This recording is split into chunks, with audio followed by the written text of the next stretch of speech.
ये जो भाषा के नाम पर दुकान चलाते हैं अपने भ्रष्टाचार को छुपाने के लिए। भारत की एक एक भाषा भारत की संस्कृति का गहना है। हमने भाषाओं के लिए काम किया है। हमने मेडिकल और इंजीनियरिंग की शिक्षा को भारत की भाषाओं में किया है। 2 साल से हम कह रहे हैं आप में हिम्मत नहीं है मेडिकल और इंजीनियरिंग की शिक्षा को तमिल में अनुवादित करने की, क्योंकि आपके आर्थिक हित जुड़े हुए, आप ये नहीं कर सकते हो। मगर हमारी सरकार आएगी एनडीए की, हम मेडिकल और इंजीनियरिंग का कोर्स तमिल में तमिलनाडु में बनाएंगे। मान्यवर, मैं गृह विभाग के राजभाषा विभाग के लिए भी जरूर बात करना चाहूंगा। मान्यवर, सबसे पहले मैं एक बात कर देता हूं जिससे भाषा के नाम पर देश के बांटने वाले लोगों को एजेंडा न मिले। नरेंद्र मोदी सरकार ने राजभाषा विभाग के अंतर्गत भारतीय भाषा अनुभाग की स्थापना की है, जो सभी भारतीय भाषाओं को प्रचलन बढ़ाने के लिए काम करेगा। तमिल हो, तेलुगु हो, मराठी हो, गुजराती हो, पंजाबी हो, असमिया हो, बंगाली हो, हर भाषा और सबका हिंदी और अंग्रेजी से अनुवाद के ऐप बने। और मैं एक बात घोषणा करना चाहता हूं मान्यवर, कि ये दिसंबर के बाद मैं हर राज्य में किसी भी नागरिक हो, मुख्यमंत्री हो, मंत्री हो, सांसद हो, उसके साथ उसकी भाषा में ही पत्र व्यवहार करने वाला हूं। इस स्थिति आ रही है। ये जो भाषा के नाम पर दुकान चलाते हैं अपने भ्रष्टाचार को छुपाने के लिए, उनको मजबूत जवाब है। भारत की एक एक भाषा भारत की संस्कृति का गहना है।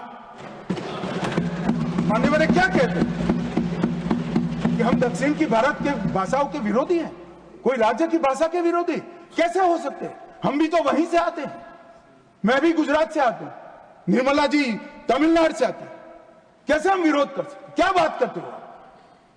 हमने भाषाओं के लिए काम किया है। हमने मेडिकल और इंजीनियरिंग की शिक्षा को भारत की भाषाओं में किया है। और मैं आज इस मंच पर से कहना चाहता हूं तमिलनाडु सरकार को, 2 साल से हम कह रहे हैं आप में हिम्मत नहीं है मेडिकल और इंजीनियरिंग की शिक्षा को तमिल में अनुवादित करने की, क्योंकि आपके आर्थिक हित जुड़े हुए, आप ये नहीं कर सकते हो। मगर हमारी सरकार आएगी एनडीए की, हम मेडिकल और इंजीनियरिंग का कोर्स तमिल में तमिलनाडु में बनाएंगे। आने वाले भाषा के नाम पर जो जहर फैला रहे, मैं उनको कहना चाहता हूं कि हजारों किलोमीटर दूर की कोई भाषा आपको अच्छी लगती है और भारत की भाषा आपको अच्छी नहीं लगती। भाई, तमिल बच्चा गुजरात में भी काम कर सकता है, कश्मीर में भी काम कर सकता है, दिल्ली में भी काम। आप चुनकर संसद में आकर बैठे हो, कैसे देश की व्यवस्था चाहते? भाषा के नाम पर देश के विभाजन के लिए, देश के बंटवारे के लिए बहुत सारा हो चुका, अब नहीं करना चाहिए। देश आगे बढ़ गया है। आप विकास की बात करिए। आपके घपले, घोटाले, भ्रष्टाचार छिपाने के लिए भाषा का आड़ देते हैं। हम एक्सपोज करेंगे, गांव गांव जाकर एक्सपोज करेंगे कि भ्रष्टाचार छुपाने के लिए भाषा। माननीय नरेंद्र मोदी सरकार ने भारतीय भाषा अनुभाग का एक नई शुरुआत की है, जो सभी भारतीय भाषाओं को बलवत्तर करेगी। और मैं फिर से एक बार बार मैंने कहा है, हिंदी की कोई भारतीय भाषा से स्पर्धा नहीं है। हिंदी सभी भारतीय भाषाओं की सखी है। हिंदी से ही सभी भारतीय भाषाएं मजबूत होती है और सभी भारतीय भाषाओं से ही हिंदी मजबूत होती है।